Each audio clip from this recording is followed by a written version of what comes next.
This is Edward October, host of Octoberpod on YouTube. Hear that jingle jingle?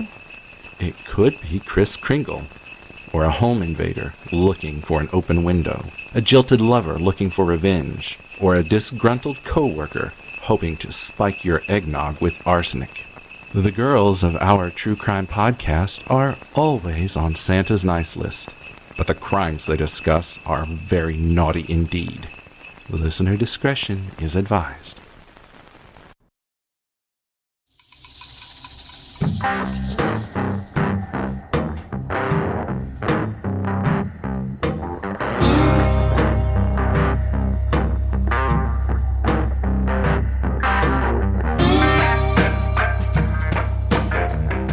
Hi, Jen. Hey, Cam, how are you? Merry Festivus, Miss Woo! Chris. Day six. Stuff. We are on day 6. 1, 2, 3, 4, 5, 6. Halfway there, living on a prayer. Yes. Trust me, that's what it's like trying to get all these written out. I'm just living on a prayer right now. Praying and hoping we get it all done. Praying, hoping, and wishing. I hope everybody's having a great holiday season, getting everything done, or at least trying to have lists made that you need to get. I'm just looking done. forward to the food. Yeah, All food about is always grub. good. It is. Yummy, yummy for my tummy. Yeah, and snow. I hope it snows. Gosh, I hope it snows. I love snow. Could be. We're supposed to have the coldest winter this year. And that's why it's almost 80 today on October 24th in Missouri. Way to go. I thought that it is Missouri. That was false information. And I was like, that cannot be right. I looked it up. Yeah, it's was real. it yesterday or the day before it got down to 40-something degrees? Mm-hmm. See your breath. Exactly. See your breath and go swimming in the same wake. Welcome to Missouri. Well, we're going to get into the Christmas spirit now because I've got day 6 for us. Let's you go. ready? I am Day ready. 6. Ready.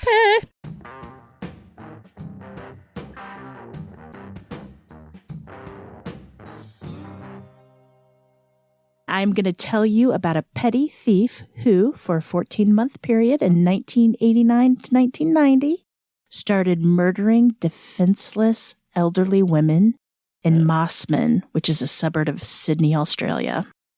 It's just less than an hour north of Wanda Beach from where we discussed on day 2. Remember the murders on Wanda Beach? I do.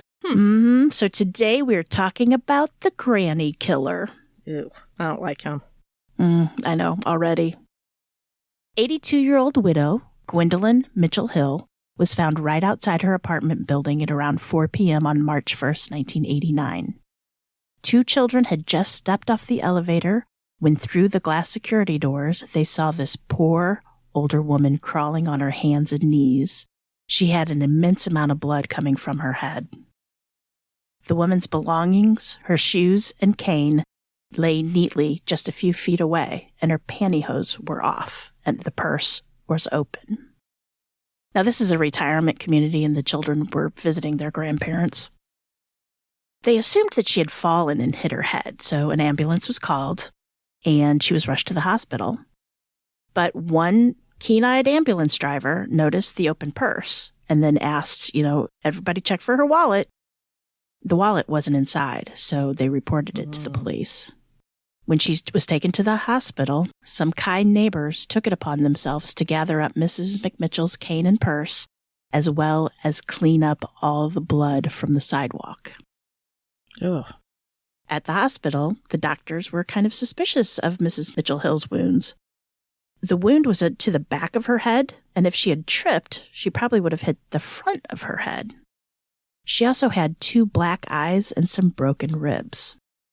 Miss Mitchelhill had to be rushed to the emergency surgery, and unfortunately, at 8:45 p.m., she passed away.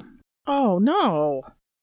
The hospital reported their suspicions to the police department, and an investigation into her death was opened. When detectives go to the crime scene, they were saddened to find that everything had been scrubbed away. But they were able to determine that her wallet was gone.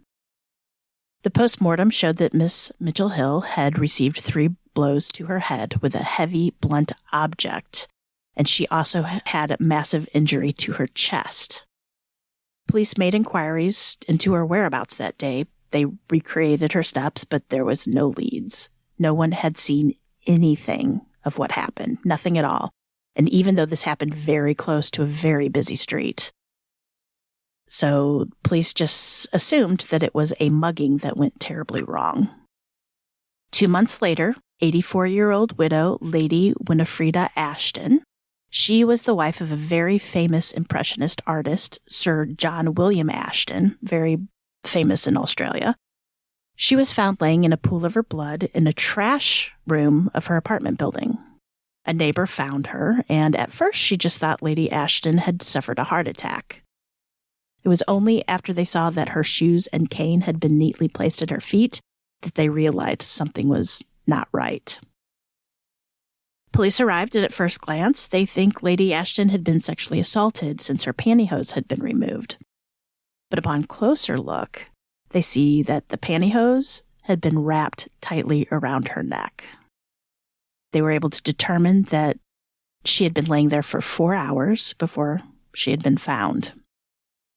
They recreated Lady Ashton's steps, and they found out that she had just come home from a luncheon. She'd grabbed her mail and then went to the trash room to throw away the junk mail. And that's when the attacker had snuck up behind her in a blitz attack. Lady Ashton did put up a struggle, but unfortunately she wasn't strong enough to fight off her attacker. The attacker did steal her wallet and a gold watch before leaving the building. Postmortem revealed that she had several blows to the back of her head, most likely from the concrete floor, like he banged her head on the concrete floor. Her nose and several ribs had been broken. Police begin to believe that the person responsible for Lady Ashton's death was the same one that killed Mrs. Mitchelhill. They were in a mile of each other. The attacks happened around the same time in the late afternoon. Shoes and cane were placed neatly next to the bodies. They were robbed, and of course the obvious, they were about the same age. And these are all happening around retirement communities, like apartment buildings. Mm-hmm. And Mosman, I believe, is a pretty posh area, and a lot of elderly live around there. And it's sad because they are defenseless, really. They they're a really lot are. older, and it's fragile, easy very victim. fragile Yes. women. Yes. Mhm. One of Lady Ashton's neighbor claimed to have seen a young man around the apartments earlier the day of her attack. She described him as a young, surfy or druggy type with blonde or fair hair. A sketch of the man was put out to the media, and police received over 500 phone calls, but no real leads were found. On July 15th, a woman calls the police and said she'd been cleaning out Lady Ashton's mailbox and discovered her red wallet was inside. Everything was inside the wallet except all the money. If there was money, it was gone. There were no fingerprints at all. Returned it? Well, the police put a call out and said, if anybody knows anything about this, let us know. The person who did find the wallet actually said that they didn't know that she had been attacked and killed. She had just found it, ironically enough, or oddly enough, in the park that was named after Lady Ashton's husband, Ashton Park. I wonder if that was on purpose. I don't know. So, of course, the elderly women in the area are a bit frightened, and rightfully so. And I'm sure it didn't help that the detective sergeant from the homicide squad told the Sydney Herald that there was a, quote, madman out there. Yikes. Caused a little bit panic. So around this time, the towns around Mosman, different police stations around the area, were getting reports of a gray-haired pie salesman that had been groping women at retirement centers. A gray-haired man punched a woman as she was walking into her apartment. He had hit her in the chest and ran off with her purse and groceries. And since all this was happening in different areas, nobody put all these together. They were just separate incidences. About 4 p.m. on October 18th, 1989, 2 men were walking past the Garrison Retirement Village when they heard 86-year-old Doris Cox crying for help. They found her sitting under the stairs with blood gushing from her head and her purse open next to her. The men assumed that she had fallen, and she was immediately taken to the hospital. And once again, the nice neighbors were there to scrub the area down. Mrs. Cox was treated for head injuries, but the doctors feel that the injuries were a bit too severe for a simple fall. So the police were called. Police were all excited that, they have maybe a witness to these muggings. Mm-hmm. When they got there, they were sad to learn that Ms. Cox had no memory of the attack. Oh. She had no memory whatsoever. She had Alzheimer's. Oh. So she didn't even know why she was in the hospital. And I saw pictures of this poor woman's face. Oh, Trust me, thing. the person doing this went to hell. She was bruised and bloodied and swollen, and there's no excuse. No excuse for this to happen. Just a month later, on November 22nd, less than 5 miles away, in a town called Lane Cove, a 9-year-old girl was walking home from school when she came across an elderly lady lying bloodied on the sidewalk.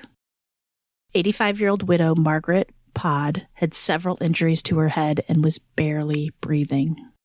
Her shoes and cane lay close by, and her legs were bare. She didn't have on any pantyhose. And people have to remember, in 1989, early 90s, pantyhose were the thing. You had to wear pantyhose. You wore a dress, you wore pantyhose. It wasn't until late 90s, I think, that people stopped wearing pantyhose, right? I don't know. I can't even remember. But yeah. I just know that the older women, like women that were fancy in the 1950s, I mean, my mom still wears pantyhose all the time. I mean, that was just, pantyhose. You wore pantyhose. You did not wear a dress or anything without pantyhose. So having a woman lie there without pantyhose, especially in the 80s, was a big deal. An ambulance was called out, but Mrs. Pod unfortunately passed before the ambulance arrived. Once again, a post-mortem would show that Mrs. Pod had been hit in the head. 2 blows that had been done with such force, it shattered her skull. Ugh. And it was so bad that forensics couldn't even identify the weapon that was used. And of course, by the time the police get to the area, nice neighbors doing their duties scrubbed down the area. See, they washed away any police didn't come and say, hey, you know what? Well, they thought she had fallen. It's an older woman. She probably tripped and fell and hit her head. That's what everybody's thinking. Yeah. And so they, trying to be nice and wash away the blood is not to hurt or to scare anyone or anything. So they washed the area down. Yeah. And so, I mean, all the evidence, there's not been any evidence. The only thing that was not washed away was Ms. Ashton's thing, Lady Ashton. Nobody had seen anything on that particular day that was out of the ordinary. Although one of Mrs. Pod's neighbors, when she did mention that she had this nice gray-haired man had helped her carry groceries. But when she asked him in for tea, he declined. Oh. But they talked and he was just the nicest man. And police now, they're flustered. They have nothing. There's no fingerprints. There's no weapons. There's nothing. All they know is the attacks were most likely done by the same person. And all these attacks were happening around 3 or 4 o'clock in the afternoon. Why wasn't anyone seeing these attacks? Mm-hmm. They were happening out in the open. I mean, there was no really hiding. They were just flustered. They had no idea what was going on. Plus, all their crime scenes have been washed away. Could not imagine going up to like the third one, and once again, it's just gone. Like, what? Where am I living? Yes. So with 3 elderly women dead and 1 attempted murder on an elderly woman, the media jumped on the fact that there was a serial killer around the North Shore area, and they gave him the moniker, the Granny Killer. Ugh. Now, police barely had time to dig into the investigation of Mrs. Pod's death when they received another call about another elderly victim. 81-year-old Olive Cleveland had been found on the sidewalk by the Wesley Garden Retirement Village where she had lived. The staff had moved her body into the building's morgue and cleaned up the scene. Because, once again, they thought she'd fallen. Mm-hmm. They didn't think this incident would have been an attack, much less a victim of the Granny Killer. And they also didn't want to cause distress to the other residences, or the other people that lived in the residence. But once they thought about how odd she looked as they saw her lying there, they called the police. It seems that Miss Cleveland's dress had been pulled up, her stockings removed, and her glasses and her shoes laid next to her body. Mm. It was also discovered that her stockings had been tied tightly around her neck, and they were so tight that they became embedded in the skin. Police go through her things and see that her wallet had been taken. And then someone comes forward saying that they saw a man in his late 20s, possibly, in dark clothes leaving the area, and he was carrying a long piece of wood. Mm. So by now, police are really needing to catch this man. There's a lot of stress put on the police force. It's number one priority. So a task force of 70 people was swiftly put together, and they had some of the most experienced investigators of the area. Police officers were put on foot patrol in neighborhoods where there was a high concentration of senior citizens. Officers held seminars teaching elderly about personal security. Dry cleaners were asked to notify police if any blood-stained clothing is brought in. There's a 24-hour hotline set up and a $200,000 reward, or as today's would be $443,000, almost $500,000. Yeah, that's a lot. Was offered for any information leading to the arrest of this person. I mean, the police did everything they could think of. I mean, they even went undercover as gardeners in retirement villages just in hopes of finding this bastard. I was hoping you would say they went undercover as old ladies. Oh, no. That would be very... And then that guy would have got the shock of his life. Uh-huh. Okay.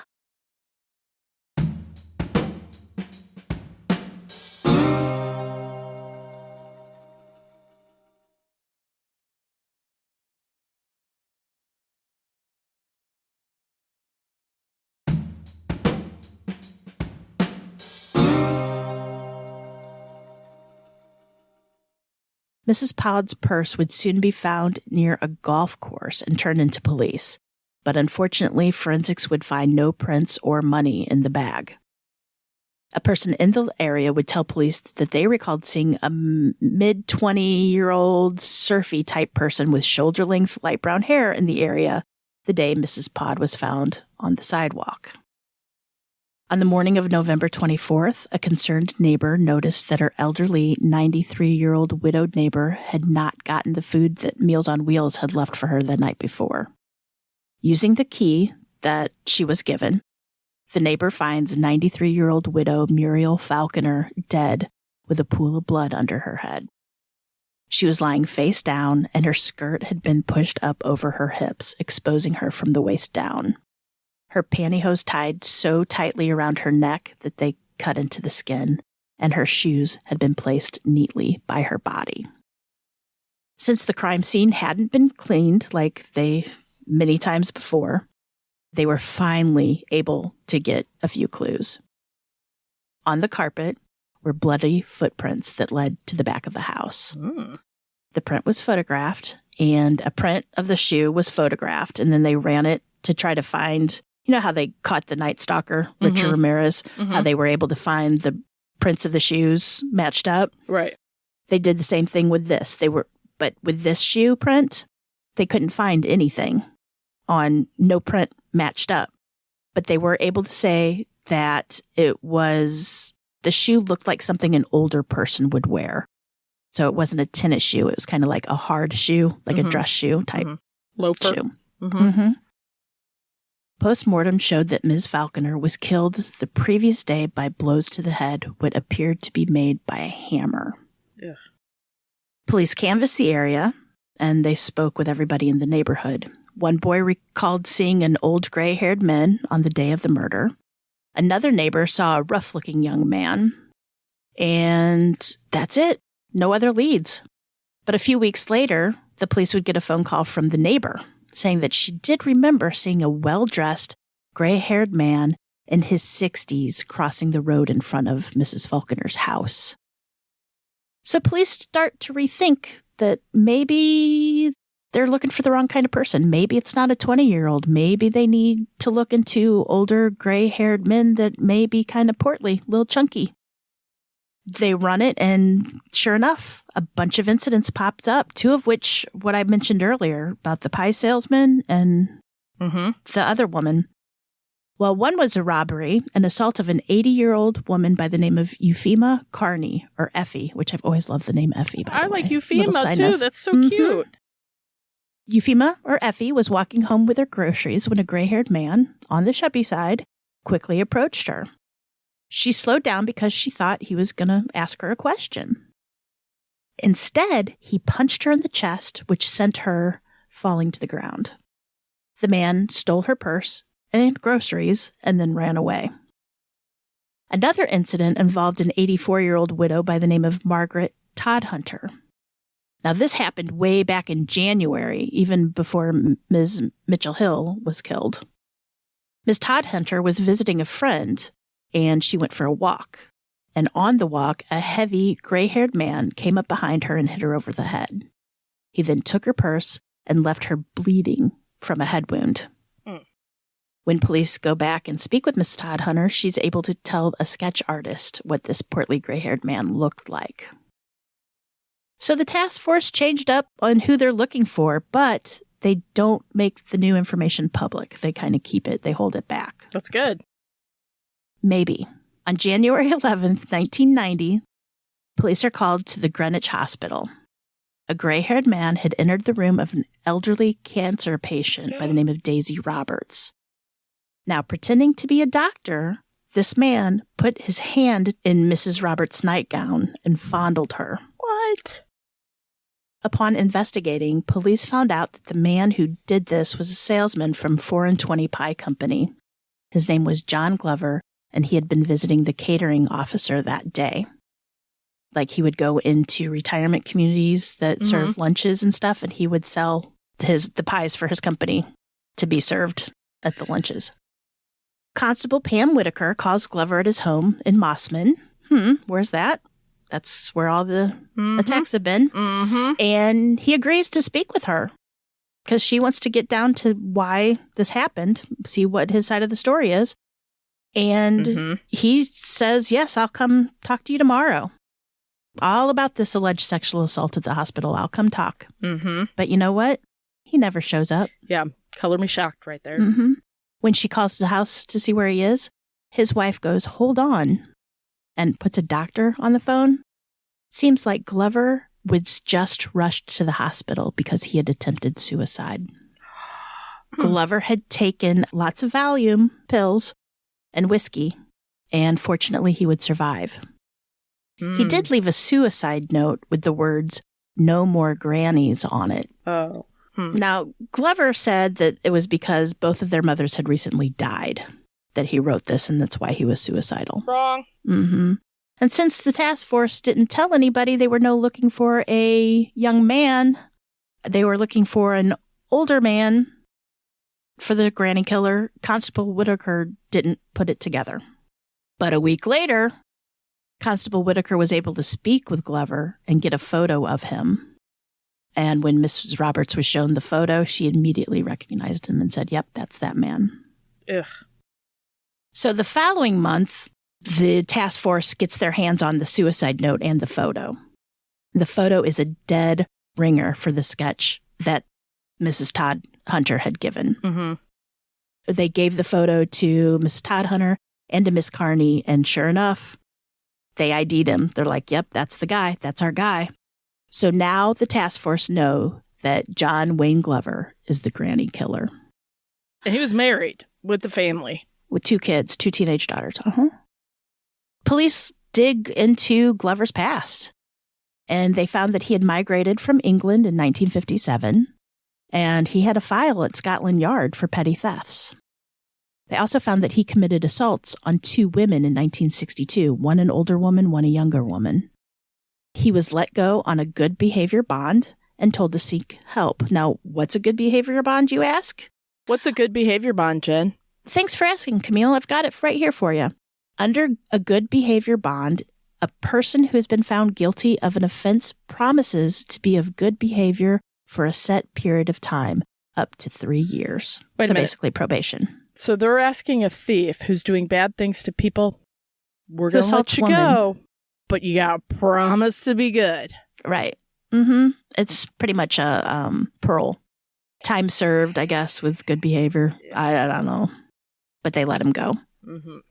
Police then go talk to Glover's psychiatrist. And, usually doctor-patient confidentiality. The doctor went ahead and broke the confidentiality. I guess there's certain specifics in which they can when police are involved. But Glover was a 57-year-old married father at the time, father of 2 teenage girls, and he worked as a sales rep as a pie salesman. He was impotent and passive, and he rarely showed his anger.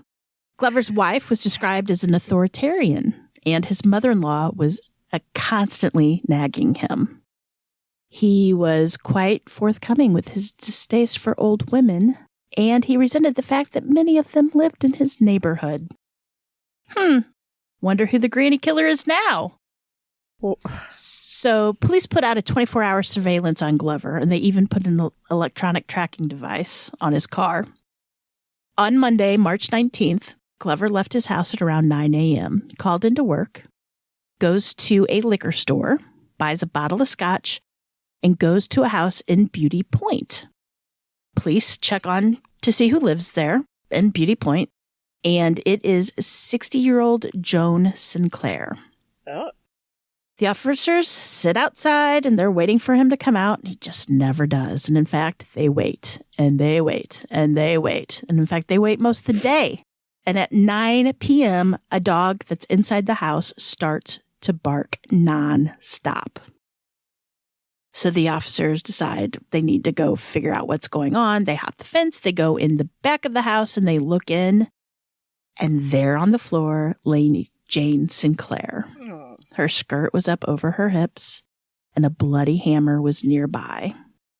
When they go inside, they find pantyhose wrapped tightly around her neck. Why would they just sit out there when they know that there's an older lady living in there, and that I just don't understand that? What grounds can they go in? Go knock on the door. They're following him. Go knock on the door. Yeah, but they're just surveilling. They can't do anything until the crime's They don't know that for sure. They have to get evidence. They don't have any evidence. He's a suspect. He's a sexual assault suspect. He's a killer. They have to catch him. Well, he is, but they have to find out that he killed somebody first. They have to they just can't follow him around. Can't they just go knock on the door and pretend like they're going door to door for a police cotillion I tickets? have no idea. I'm just... I know they were very regretful of the incident. There's tons of apologies that happen. Apologize all you want. She's already gone now. So police go and search the house, and in the bathroom, in the bathtub filled with cold water, was an unresponsive John Glover. Once again, he had tried to commit suicide. He had taken a bunch of pills and washed it down with the whiskey that he bought previously.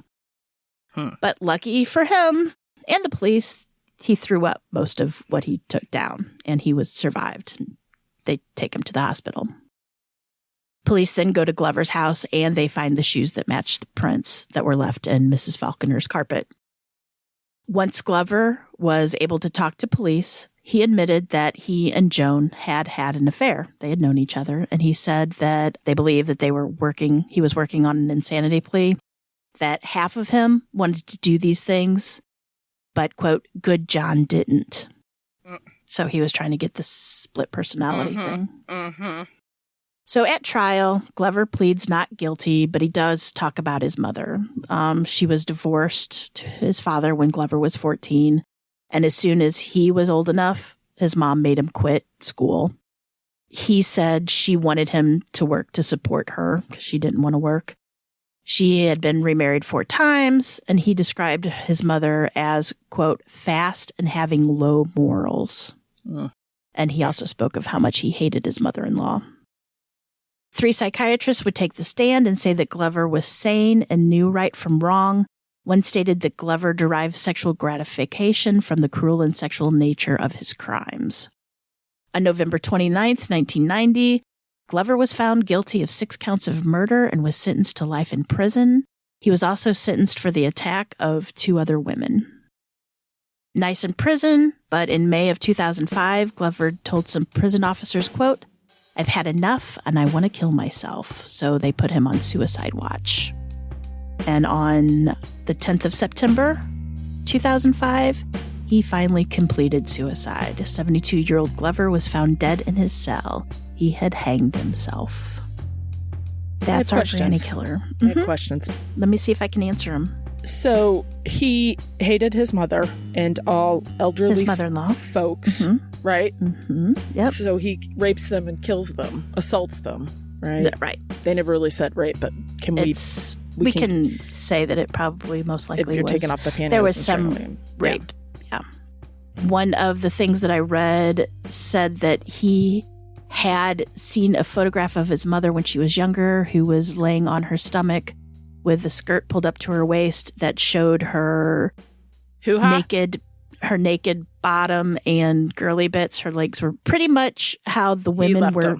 He left Mrs. Falconer. That's how the mother was positioned in the photograph. It was kind of an erotic photo. Mm-hmm. Maybe not for him. It probably pissed him off.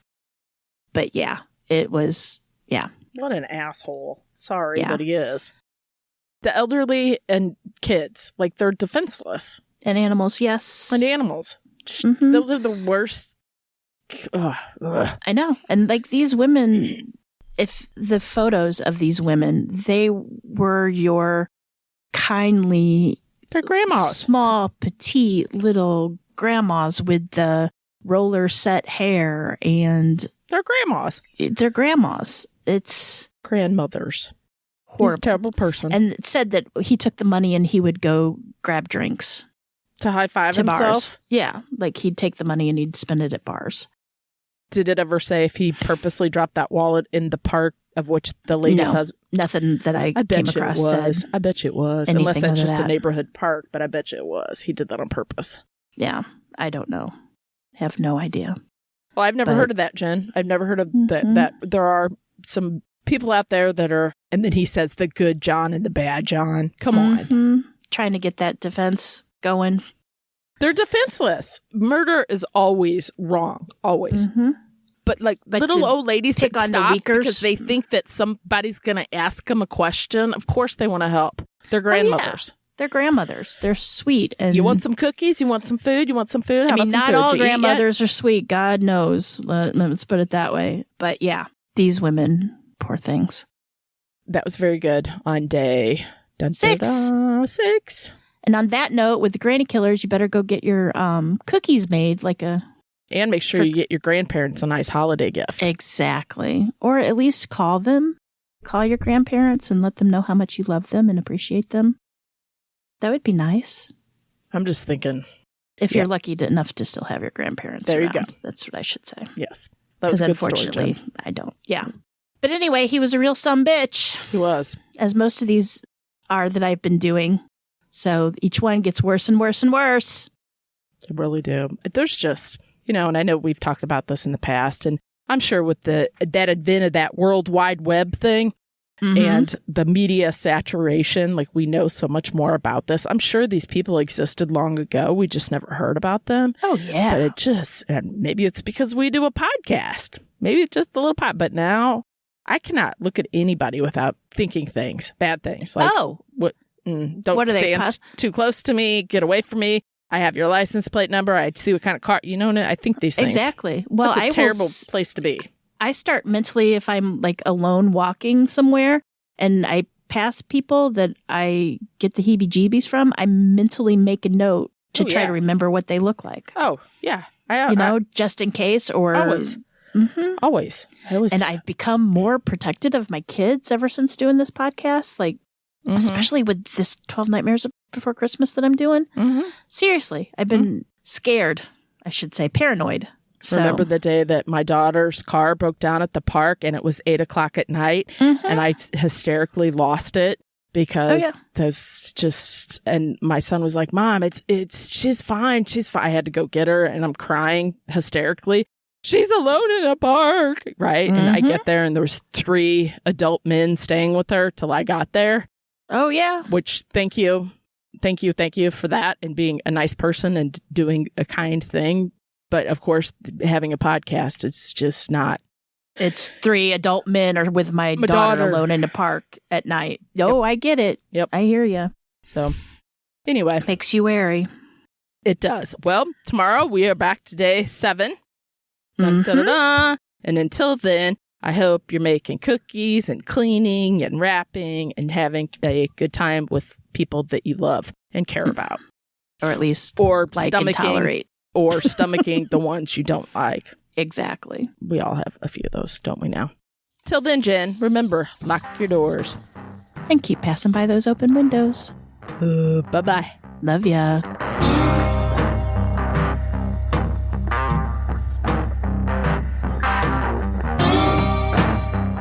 Today's episode was researched and written by me, Jen. For more information about this episode, as well as all other sources, please check out our show notes or the podcast website at ourtruecrimepodcast.com. Our True Crime Podcast is developed and created by the hosts, Jen and Cam. Original music and audio mix of all our True Crime Podcast episodes is courtesy of Nico Vertese from We Talk of Dreams. You can reach Nico at wetalkofdreams.com. Listener discretion is provided by Edward October from OctoberPod VHS. You can find all of his great works on YouTube. Please make sure to like and subscribe to our True Crime Podcast wherever you listen to your podcasts. We can be reached on Instagram and Facebook at Our True Crime Podcast or on Twitter with the handle at Our True Crime Pod. You can also email us at ourtruecrimepodcast@gmail.com. We would also at this time like to thank our patrons. We would be so lost without you. Thank you so much. And if you would like to help support the show, you can check us out on patreon.com/Our True Crime Podcast. You can also show your support by leaving a 5-star review on Apple or simply just tell your friends about us. It's that easy. Love ya.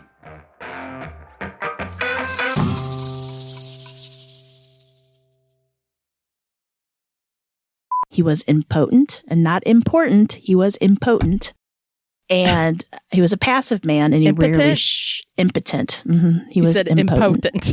He is impotent. If you are impotent, you can't say impotent or impotent.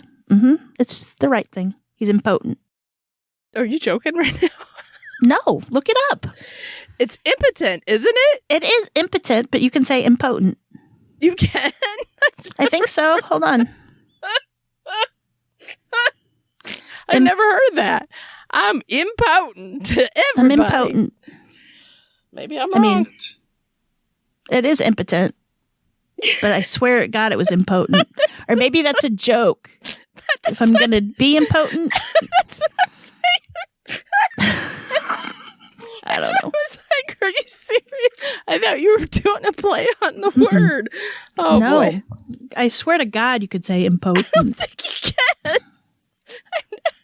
Because I think, no, I don't think you can because there'd be too many jokes about that. Impotent. I'm impotent to everybody. Oh, boy. Oh, my God. That just made me die. Okay. I'm sorry. Oh, okay. Impotent. You can cut that out, Nico. Put it at the end.